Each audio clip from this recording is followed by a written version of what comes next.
Article 162 and guided by the 2022 CDF Guidelines under the Ministry of Local Government and Rural Development. In 2021, the government increased the amount of CDF from 1.6 million kwacha to 25.7 million kwacha per constituency, and expanded the scope of funding from not only community projects to youth, women, community empowerment, and secondary boarding school and skills development and bursaries. Well, today's show is part of the ASK project by the Alliance for Community Action.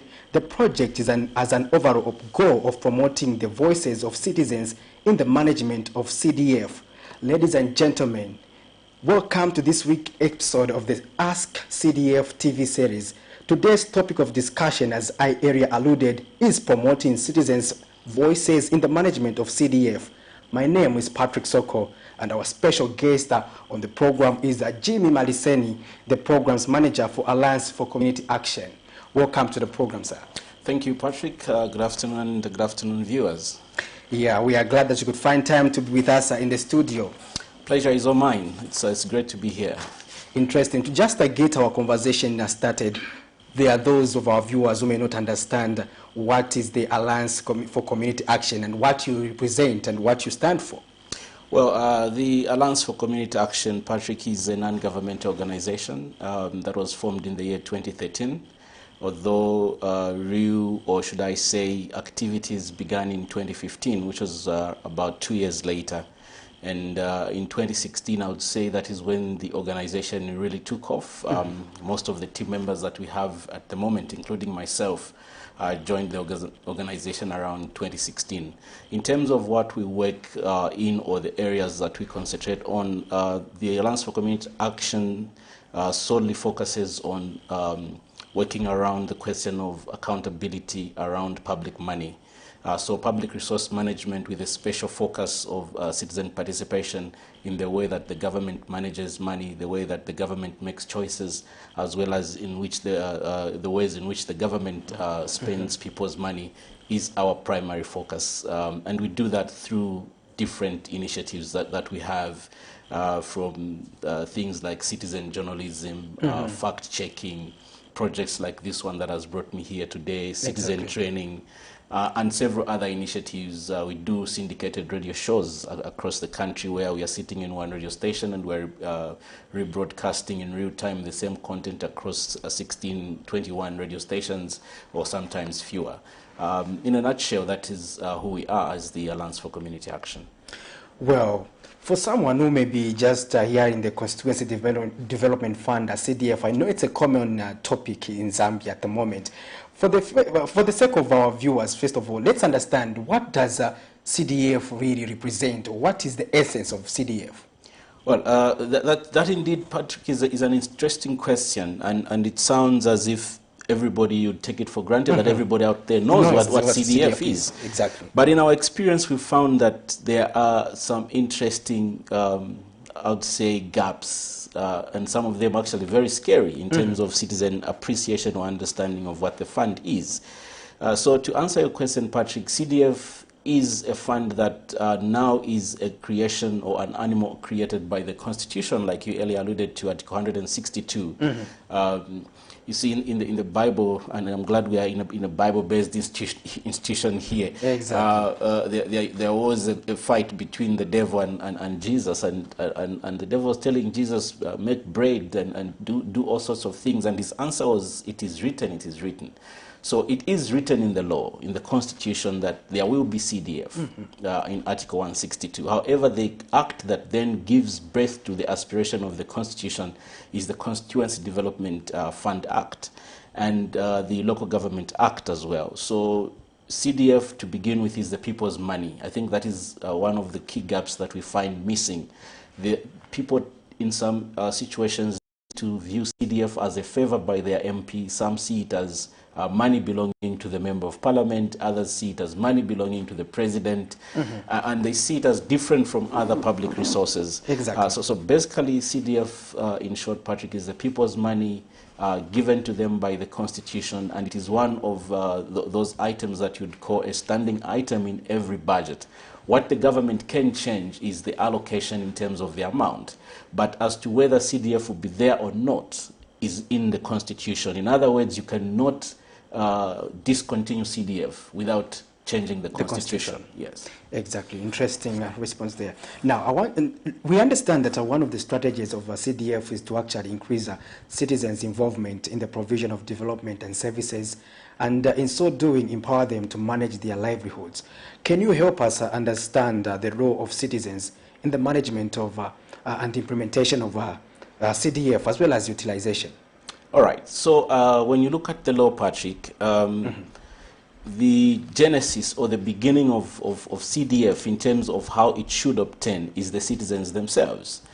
Because sections 36 through to 39 of the Local Government Act provide for the constitution or the creation of the lowest body or statutory body of our governance structure, which is the ward development committees. And through the ward development committees, citizens are supposed to submit their felt needs in terms of projects that they would want to be done in their constituencies. And then the role of the ward development committees is to turn those citizen desires or those citizen felt needs into plans and budgets, which they then forward to the constituency development fund committees, whose role, according to the law, is to receive from the WDCs those project lists and then create a single project list for their respective constituencies and forward that to the minister. And then it goes through the whole cycle up to the Minister of Finance and then comes back to the constituency as funds given to the local authorities. In Lusaka, for example, that would be the Lusaka City Council, who then come and implement those initiatives that or projects that the community had earlier identified at the beginning of the process. So that is how, in terms of a cycle, that is how the citizen role would appear. But when the money comes back and the council is implementing the projects, or through the contractors, the council is implementing the projects, the citizens now have an oversight role. That is to ensure that they are supporting their local authorities, that what they asked for is what they are getting. In our experience, Patrick, I can tell you that there is a new way of abusing resources in the country. Which is delivering a project that the people wanted, but then altering the scope. So, for example, there is the famous 1x3 classroom block in Zambia. So a community will say, what we want is an extension of our existing school infrastructure, and we want a 1x3 classroom block.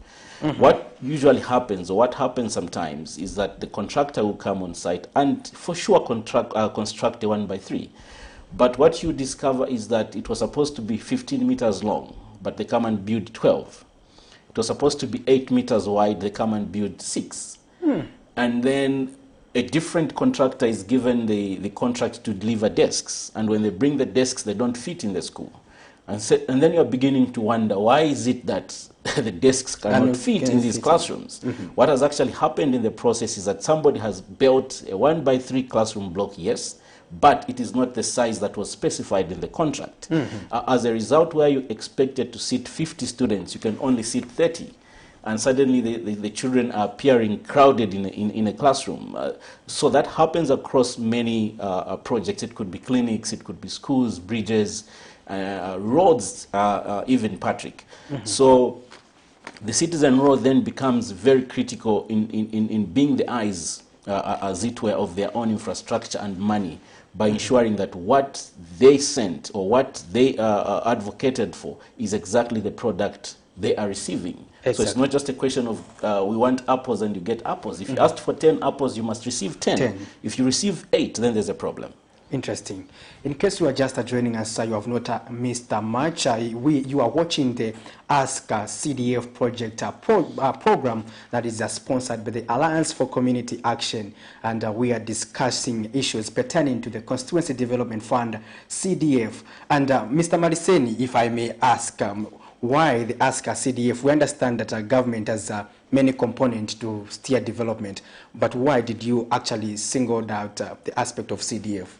Well, we have been working in CDF since 2016, and there's a reason to that.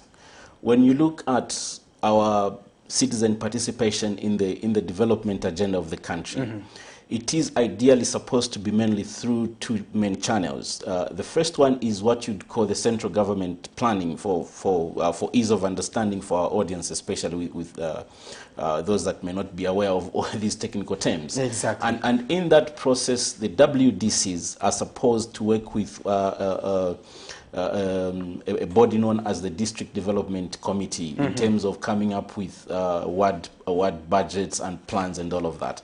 But what has been happening over the years, Patrick, is that the plans that are made at the district do not resemble what is made at the province. And eventually, when you have a plan made at national level, there is no relationship between what the people said they wanted at the bottom and what we are eventually paying for in the national budget. So we are paying for jets, we are paying for land cruisers, and yet what is being requested for at the community level is different. Exactly. So by and large, there's been this huge disconnect between citizen felt needs and our national plans and budgets. However, historically, CDF has done relatively well.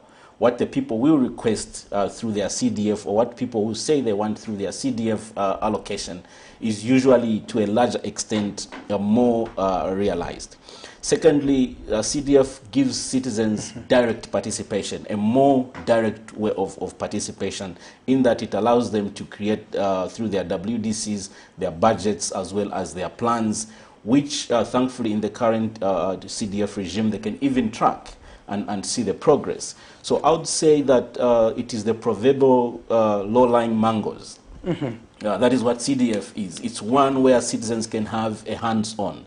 However, the objective for us of getting citizens to get more involved in a process like CDF management is that once they have gotten the grasp and the benefit of being involved in the development agenda for their own needs, then it will give them courage, it will give them confidence, but it will also give them the learning knowledge they need to be involved even at a higher level and in different aspects of development. Interesting. Now, I understand you are largely a community-based organization. You work, you interact with the community, but how do you encourage citizens to fully participate in CDF within their communities? Different ways. One of them is what we are doing here today. And like I mentioned, we also do this through radio. So everywhere we are working as the Alliance for Community Action, one of our strategies is to partner with the local radio stations because research has shown through research organizations, I must specify, like Ipsos and Brandcom, whose outputs we've had the privilege of purchasing for our own use, that radio is most of the time the primary source of information in rural Zambia, particularly community radio stations. So one of the ways that we use to get citizens to participate is by partnering with community radio stations or local radio stations. And then secondly, we go into the communities themselves to interact with citizens and train them. So we enter the communities through the churches, through the chiefs, through education institutions, or academia, to use a more general term, and of course through existing CSOs and CBOs that are already doing work in those areas. So yeah, we work in different areas from Kazungula to Nyimba, Mpika, Chipata, Kanchibia. Yes, we've been quite around. Even in Lusaka, what are some of the major projects you have in Lusaka? So in Lusaka, major compounds you target? Well, the strategy of the Alliance for Community Action is to work in constituencies. And the reason we do that is because of the resource base that we have. If we focused on districts, we realized we would be spreading ourselves too thin, and then perhaps our impact would not be very felt. So in Lusaka, primarily, we've been working in Munali constituency, and we've since extended to Matero constituency a bit. In all the other areas that we are working in, we are still focusing on constituencies.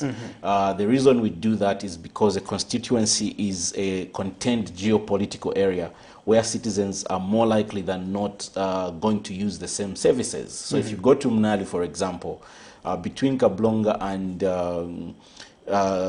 between marshlands and Chainda, Mtendere, Kalingalinga, if they don't have power, it will be mostly across the constituency. If a road is bad, it doesn't matter where you live in the constituency, whether you live in the affluent area or the poor area, you are most likely going to be using the same road, most likely going to be using the same hospital. Of course, the those at the very high end will have access to private health care. But generally, people in a constituency will have more in common than across a district. So the problems of Lilai are very different from those of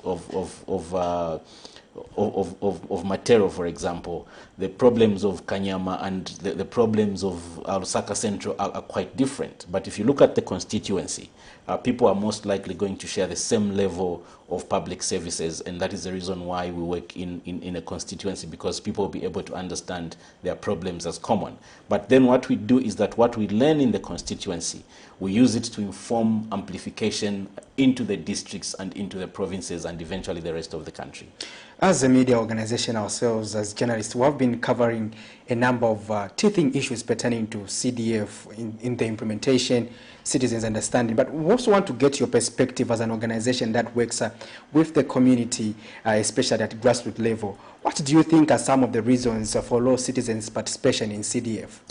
Firstly, I would say lack of information. There is, in some instances, what even looks like deliberate hoarding of information away from citizens in terms of what their role is. Like we just said here, when you look at the Constituency Development Fund Act, when you look at the Local Government Act, even when you look at the CDF Guidelines of February 2022, there are role players in there and the citizens have got very well-defined roles. But you will find that citizens hardly know that information. For example, on this project, we are working in Livingstone, we are working in Nyimba constituency, Ruangeni, and Chipata Central. And in all the 4 constituencies, one of the interesting things we found was that they all had to be headhunting young people to apply for the bursaries component of CDF, primarily due to lack of awareness, of information. And you are training and young people are unaware of the availability of this fund. But at the same time, the CDF committee, the WDCs are struggling to find young people to apply.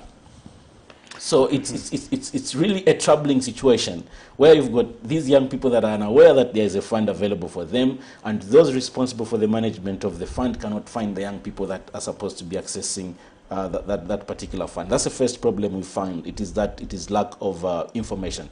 Secondly, there is also a lot of red tape around the management processes of the Constituency Development Fund. So when you look at the role of the WDCs, they are understood, or they were created to be a voluntary construct. And so in Livingstone, for example, there were complaints by some members of the WDCs that there are some colleagues of theirs, especially the government technocrats, who are not attending meetings, because for them to come and attend WDC meetings, it is understood that they are on duty, but there is no transport provided for them to go and attend the meetings. So as a result, you've got low participation due to these logistical challenges that citizens are having. And then you've got the real elephant in the room, which is the procurement process, which sits with the local authorities. We had a chat with the Member of Parliament for Nyimba, and he did allude to the fact that there are 2021 CDF projects that have been approved by the CDF committee but are yet to be funded, and money is sitting in one of the banks in Nyimba because procurement has not yet been finalized. So we need to look at citizen participation, we need to look at information dissemination, and thirdly, we need to look at our procurement processes, especially as concerns CDF, because eventually it will be 5 years of the UPND administration, and in 5 years, at the current rate, they might have only spent 2 CDF disbursements if things continue the way they are now. And Mr. Maliseni, you mentioned quite a number of issues pertaining to the low participation of citizens on CDF. And now that brings me to my next question, which is, but what are some of the effects of lack of citizens' participation in the prudent management and utilization of CDF? Look, I must emphasize that not all hope is lost, but the real effect is that we are going to be slow towards our aspirations of development as a country. And so if, for example, you have got 2022 CDF disbursed to the local authorities, but yet to be paid to contractors and the work yet to be done. This is August 2022. What essentially that means is that a clinic that was supposed to be used by citizens next year will not be available at the time that it should be. And that delay has got trickle-down effects. It has got consequences. A clinic that is delayed in its construction obviously results in delayed access to health care, which is a fundamental human right that citizens must enjoy. It also means that children will continue where a school was supposed to be constructed, will continue walking long distances. So the longer we take with our procurement, the longer we take with our implementation of projects, the slower we get to citizens realizing their rights, and that is a problem. Interesting. Our dear viewers, you are watching the People's Verdict, and this episode is sponsored by the Alliance for Community Action, and we are discussing issues pertaining to CDF under the Ask CDF project. In studio, I have with me Mr. Jimmy Maliseni from the Alliance for Community Action to help me discuss various issues pertaining to CDF. In case you want to join the conversation, you can do so on our social media platforms by leaving a message, and we'll be able to read it through. As well as if you want to ask Mr. Maliseni any question, you can do so by calling the number that is on your screen. And just now going forward, Mr. Maliseni, however, other issues have also emerged pertaining to CDF. Others have suggested to say there has been poor disbursement of the same funds, because people were anticipating that probably before we are looking at the 2023 national budget, the entire 25.7 million kwacha for each constituency should have been disbursed. But others are suggesting to say probably we are the money for the second, we should be dealing with the money for the third quarter, but we are still dealing with the resources for the second quarter and the first quarter, and other areas haven't even received the CDF, like you area indicated, where it is still domiciled in their accounts. But how can we change this trajectory, and just your perspective regarding those perceptions as well? Well, I think that there is still hope. But whether we make progress from here depends on how seriously we take the lessons. So I wouldn't say it's all doom and gloom. The good thing is that as things stand, from, I believe, the president himself to the citizen in the constituency, we've all, in a way, become aware of where these bottlenecks sit. So we know where we've been slowed down. Chief among which I just mentioned the procurement process. It means that we have to revisit our procurement processes. We need to revisit our procurement regulations, our procurement laws themselves, and see how we can speed up the procurement process. But also we have seen that there is also slow assessment of applications when they come from citizens, because there are no caps, there are no limits in terms of the number of proposals that the WDCs can receive and subsequently submit to the CDF committee, provided those applications meet the technical requirements. They are then forwarded. And so there is a common chorus from the Constituency Development Fund committees that they are overwhelmed by the number of applications that they are receiving.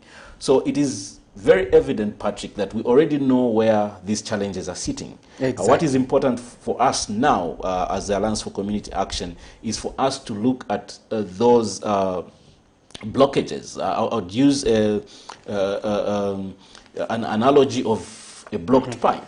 So this is a pipe that we know that the water is coming in, but it's going in, but it's not coming out the other end.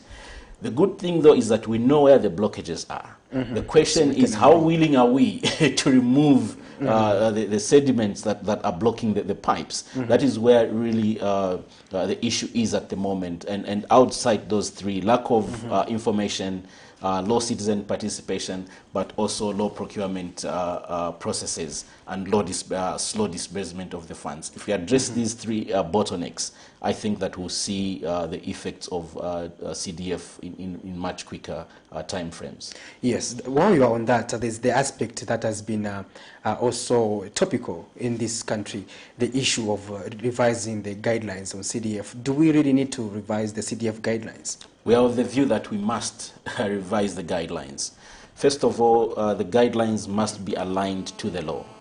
As things stand, and we claim no ultimate authority on this issue, but as far as we can see, there is quite some departure from the aspirations of the law and the CDF guidelines. Some of them not bad, but a subsidiary provision cannot supersede the superior one as far as the law is concerned. So it's a misnomer that the CDF is in a way abrogating the CDF Act. And I'll tell you the critical areas, which are not bad in and of themselves. The first one is the scope of the fund. So right now the fund is covering community projects, 60% of the fund. We have student loans for skills, as well as boarding bursaries, and we also have another component of empowerment. While you're on that, someone wants to interact with you, Mr. Maliseni. Okay, sure, no problem. Hello, you are through to the program. Hello, you are through to the People's Verdict. Hello, good afternoon. Yes, we can hear you.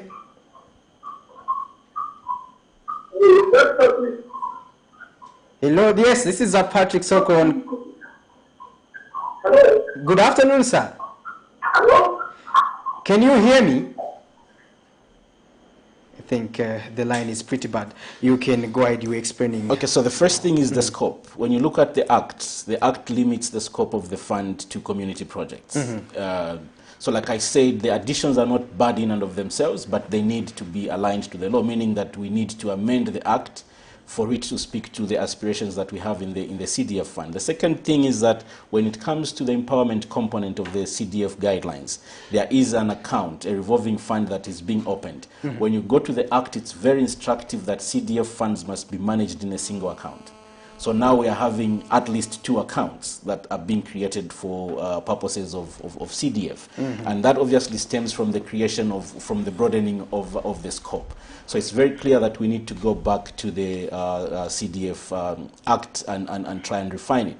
The third thing that we see lacking in the CDF guidelines and the CDF management as a whole is that some key role players have been left hanging.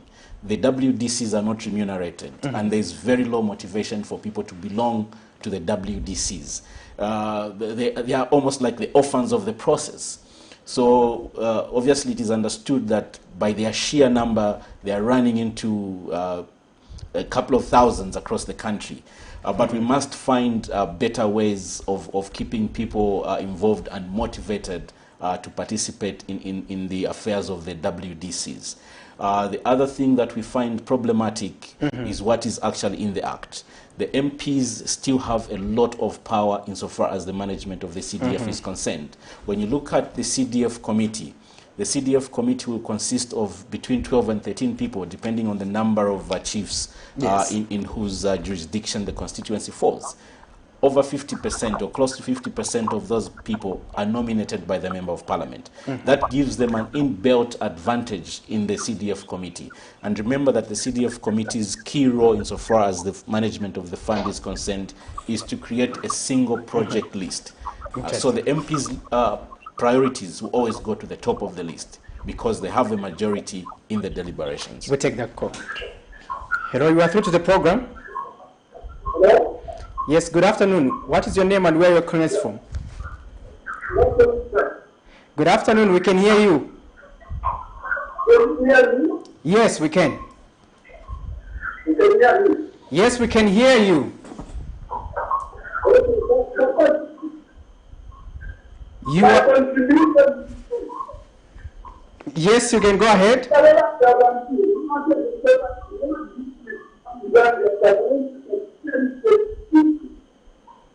that's why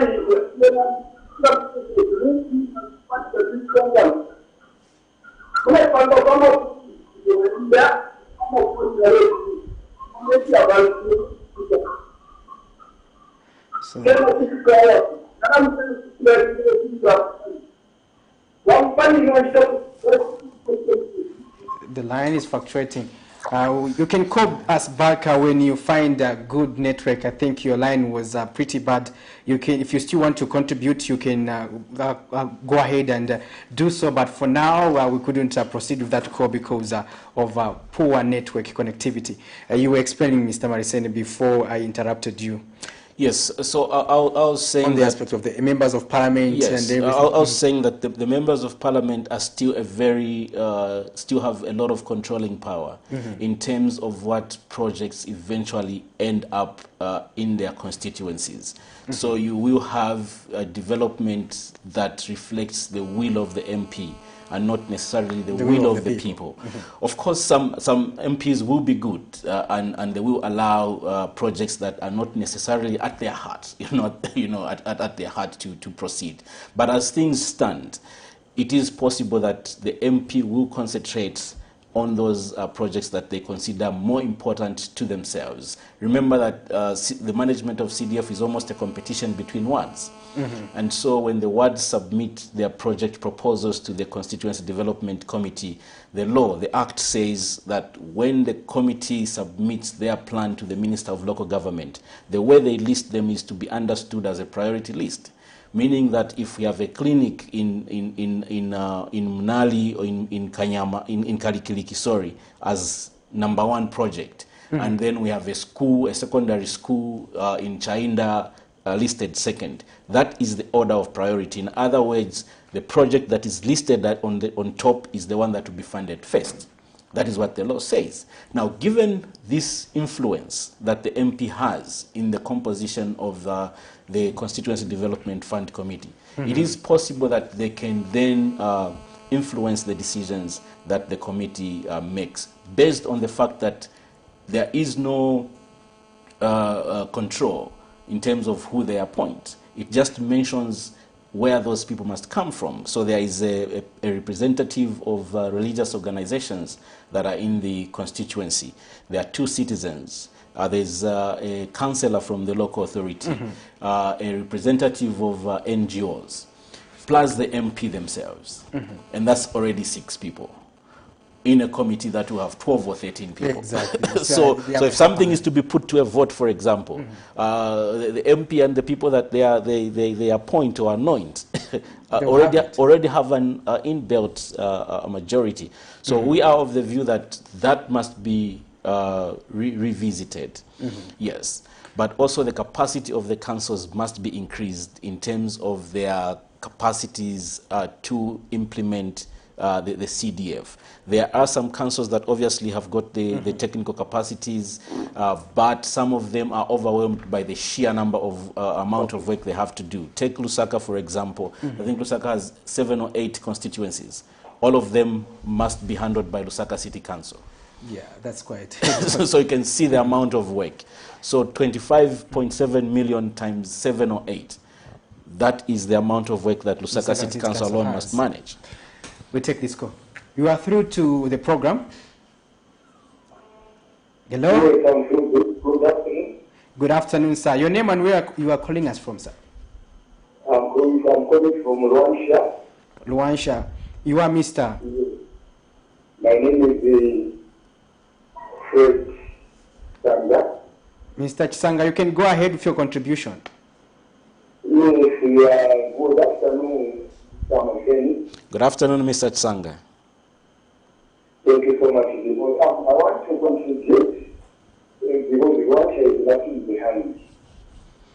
Yes, because both the CDF, this is the road. I was paying 6.05. The road tax. Up to now, the police were apprehending me for not paying road tax, 6 years for my car. And yet the roads are bad. Myself of the apprehended.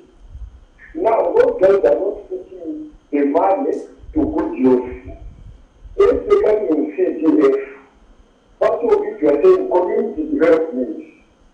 we choose a committee to look for the roads to intend to the road. I find it very confusing. The issue is more right on time. The second point is, you are saying this to be necessary to government to change the whole thing. Time is running out. I'm following the conversation. We are talking about the way we should the money is paid to detail. You will find that next year will come. The state allocation hasn't been allocated to the constituency. Can you shed more light on that? Thank you so much. I'm enjoying that. Thank you. That's Mr. Chisanga, who has been following the conversation. Mr. Maliseni, you can respond to his concerns. All right. The first one I think that I got is the fact that he has been paying road tax and the roads have not improved. And now there is a component of roads in the Constituency Development Fund scope of resources. I think that the encouragement I would give to Mr. Chisanga is to get interested in the deliberations as well as the constitution of the Ward Development Committee, because that is where it begins. And here today we are discussing the participation of citizens. Yes. So what Mr. Chisanga needs to do is to take the bull by its horns, as they say, and find like-minded citizens who also feel strongly about the state of roads in Luanshya. And together they can then make proposals to the WDC in which ward they are resident, and insist on that being a priority for the WDCs. And one other piece of advice which we are also giving to communities that we are training is that whereas the law says that each ward is to submit proposals to the CDF committee, the same law also allows wards to do what is called joint projects. So it really boils down to how citizens can work together. One of the things that citizens can do across the wards, most of the roads will not just run across a single ward. So wards can come together and say, if we kuno tulefwa Mpatamato road to be done, all the wards through whom, I'm just guessing, it's the only name I know in Luanshya, Mpatamato. Exactly. I'm not sure there's a Mpatamato road, but assuming there's one. So all the wards through which that road passes can come together and make that single proposal and say, as far as these three wards are concerned, our top priority is this particular street. We want this street attended to. If it is water, if it is culverts, if it is a clinic, if it is a school, wards can come together and do joint projects. As a matter of fact, the CDF Act even allows constituencies to do joint projects, meaning that two constituencies or more can come together and combine their 25.7 million kwachas and say, for us, we're putting this money together and we are procuring equipment, for instance, that we're going to use earth-moving equipment to do our own construction of roads and maintenance of roads through the local authorities.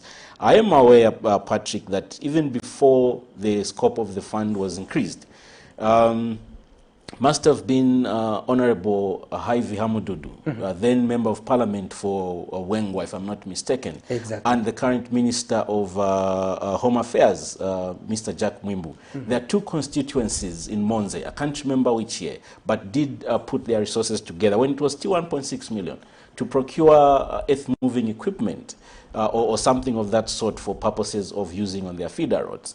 So these initiatives can still be revived now, but they all begin with citizen participation. That's why we as an organization are very big on citizen participation.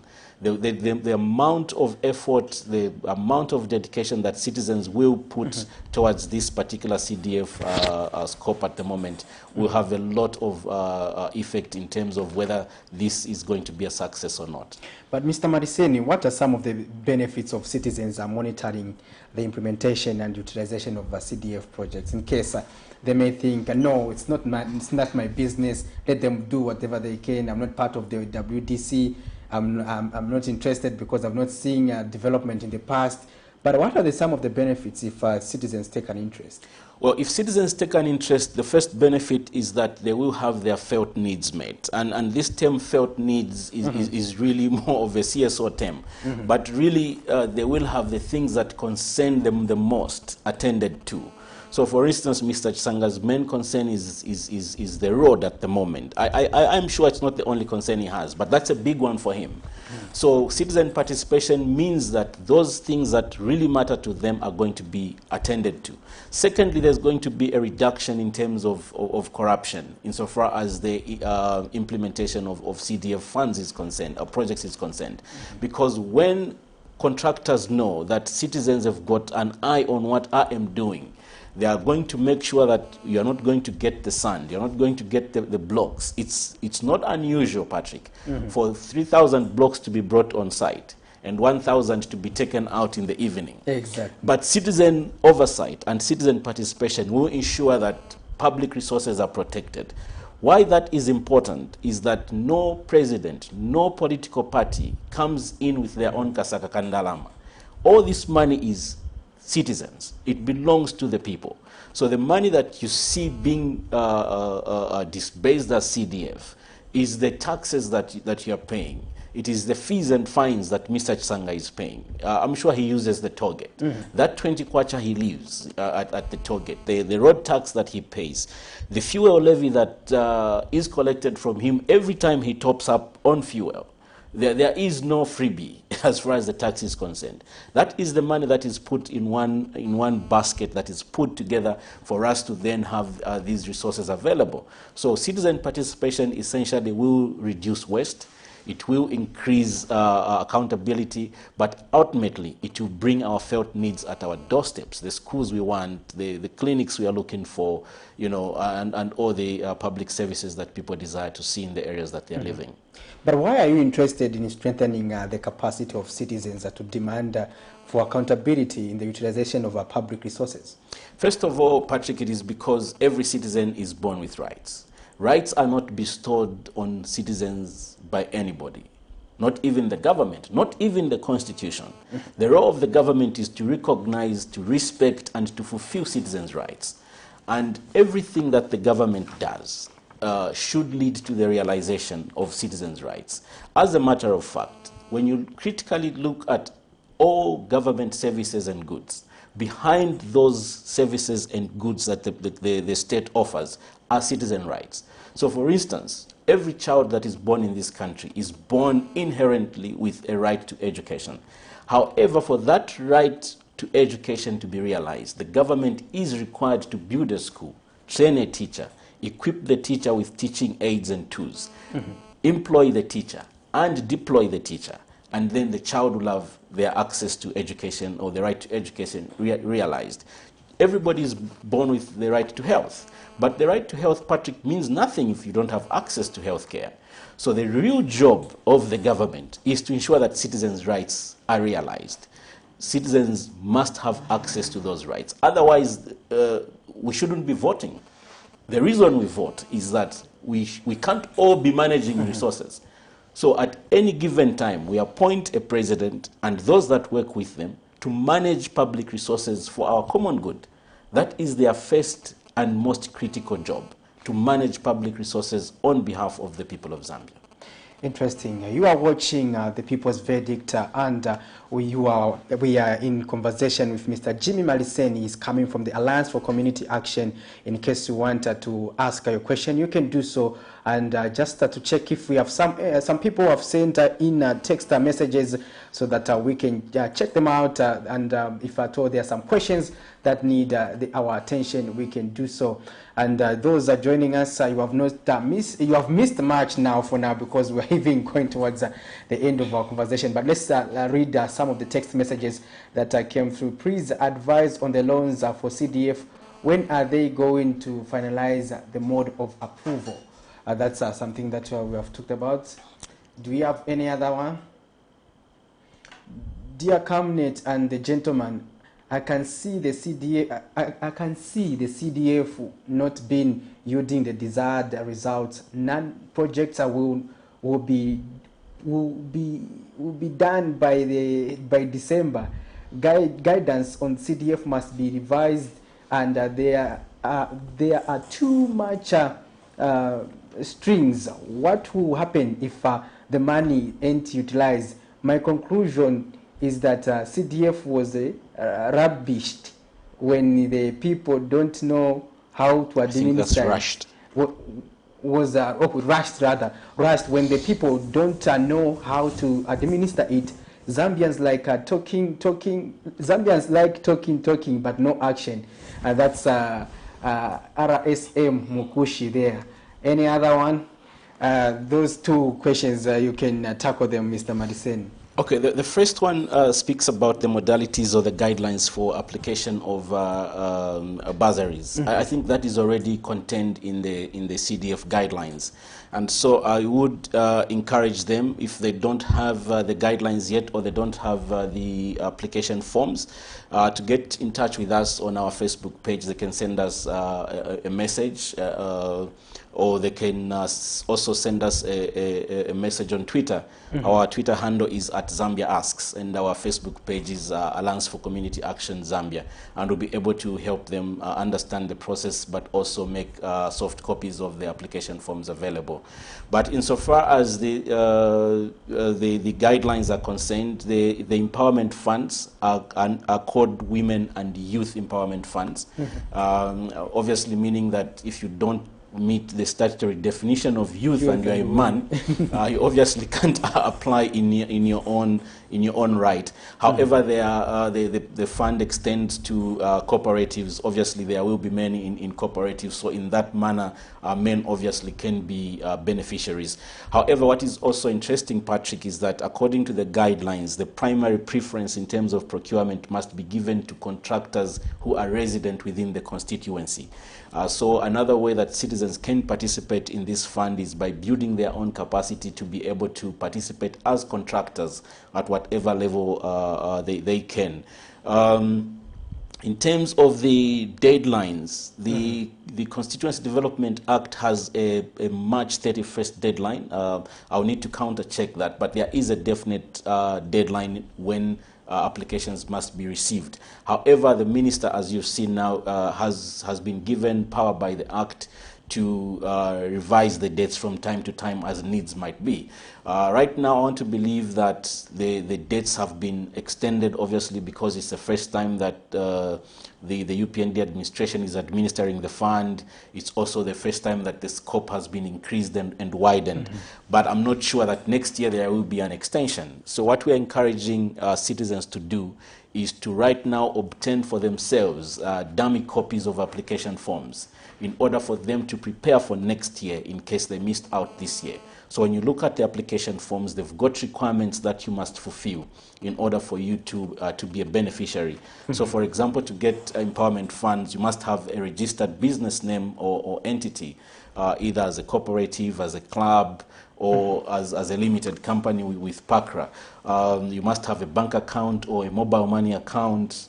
You must have a board resolution that says that your organization, your company, or your cooperative has resolved to apply for CDF empowerment and so on and so forth. Those things cannot be done at short notice. Mm-hmm. So my encouragement to our colleague, unfortunately they didn't put the name, I forget it, mm-hmm. is that they can get the application forms now and begin box ticking in terms of the requirements, so that when next year comes, it finds them prepared with the required registrations, required financial obligations, and then they'll be ready to make that application. But what has been your overall observation on the CDF processes, management and implementation in the districts you are working in?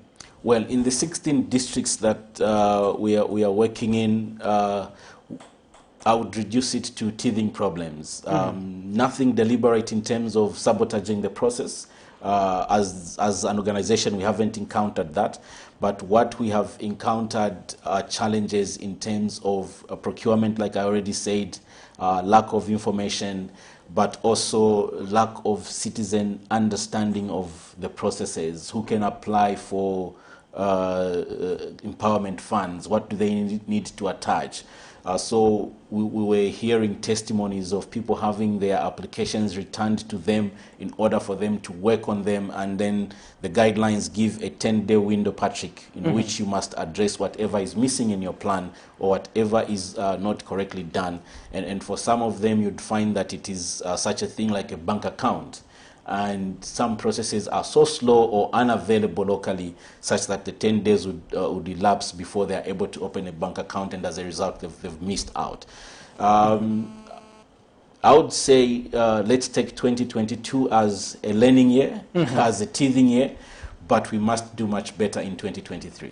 We cannot end this conversation without us mentioning the aspect of corruption, because this is topical. And in the past, we saw how, for instance, certain groups of people would have a privilege of accessing the money, not even paying back, issues pertaining to corruption. Now, under the UPND administration, how can we ensure that we prevent corruption under the CDF projects? Well, I think that the first thing, Patrick, that we must do collectively as a country is to believe that corruption can be fought and corruption can be defeated. I think we are coming from a situation where many of us have raised our hands up and essentially thrown in the towel and said corruption is too big, it's too broad, it's too complex, it can't be overcome, it can't be defeated. But from our experience, we found that that is not true. What is true is that when people have a mindset that they themselves, beginning with yourself, I will not participate in bribery, I will not participate in corrupt activities. That is a good starting point. But also the old school principle of be thy brother's keeper.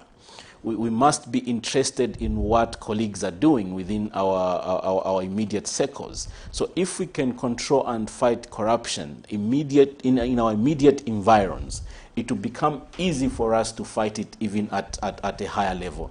And citizen voice and citizen participation has such power that the politicians are afraid of it. As a matter of fact, Patrick, this is one thing that I repeatedly say. I repeatedly say wherever I am, that the biggest fear, the biggest terror that any political institution and individual has is loss of control of public resources, what many people call power.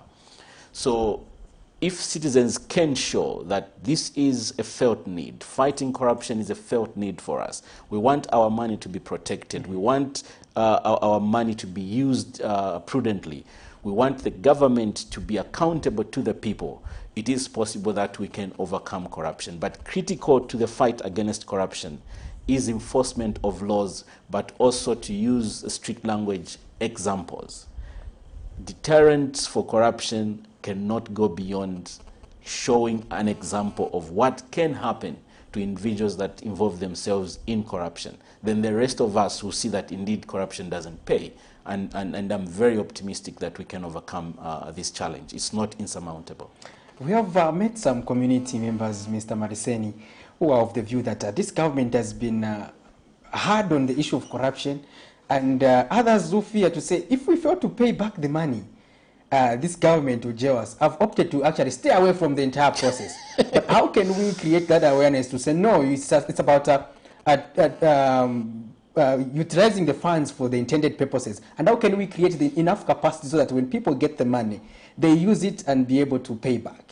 The truth, Patrick, is that not everybody that gets an empowerment loan will pay it back. But that does not mean that you have involved yourself in corruption. Sometimes businesses will genuinely fail, and that will be possible to be seen. What is important is that we do not involve ourselves in corrupt activities. But also, progressively, we can see that there are mechanisms that are coming into place that will help the fight against corruption. I'm very excited, for example, about the Road Transport and Safety Agency Amendment Act, which has created, Patrick, I think progressive, I forget the term, in terms of the fines that we are now going to be paying for exceeding the speed limit. It means that the incentive for paying a bribe has been reduced, because you now have a leeway, or you have an allowance over which you can overspeed, given the depending on the speed zone in which you're driving. Exactly. So it is things like that that will help the fight against corruption. It's the same thing with loans. Some of them, I believe, will be insured by financial institutions. There are forces of nature that might come in. If, for example, there is an accident, there's a fire, there will be losses, and I'm not praying for losses, but when those happen and they've got nothing to do with corruption, people should not be afraid that they will be arrested. Business is a risk. So it would be understood that, well, Patrick and his colleagues genuinely went into this contract and it didn't work.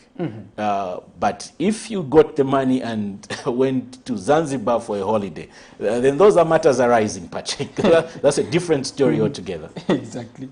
Now, let's also look at the role of civil society organizations in the utilization and implementation, as well as accountability of CDF funds.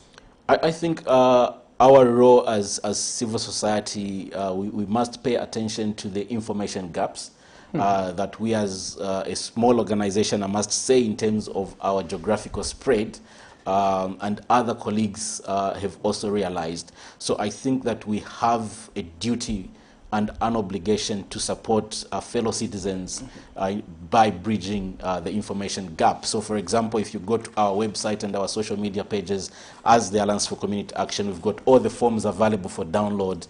We've got the guidelines available for download, and we're going out into the communities educating fellow citizens. That's the first thing that we must do as civil society. Secondly, we must also educate fellow citizens in holding the government accountable, and all state authorities to account for the way that they are making choices with public money.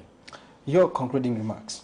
Well, my concluding remark is to thank CAMNET for opening your studio to us, for us to be able to share this information, and also to express gratitude to those that support us for the work that we do. The SCA is dependent on different partners for the work that we implement across the country, so we are very grateful to everyone that supports our work. Mr. Maliseni, we'd like to thank you for finding time to be with us in the studio, and we hope you also come back when we call you on other programs that we have here at CAMNET TV. Definitely, I look forward to coming back again. Thank you so much, Patrick. Thank you. Well, dear viewers, this is where we call it a day on this episode of the People's Verdict. Remember, today's show is part of the Ask CDF project by the Alliance for Community Action. The project has the overall objective of promoting the voices of citizens in the management of the constituency fund, CDF. And this is quite an interesting subject that we'll be delving in with the Alliance for Community Action for some few weeks to come, as we talk about the Constituency Development Fund, CDF, which is a critical component in the national budget, and its implementation is what we are equally focusing on. Until next week, when we come with another interesting episode of the People's Verdict, remember, we ask the question and you make the verdict. This has been Patrick Soko. Stay tuned and keep it on CAMNET TV.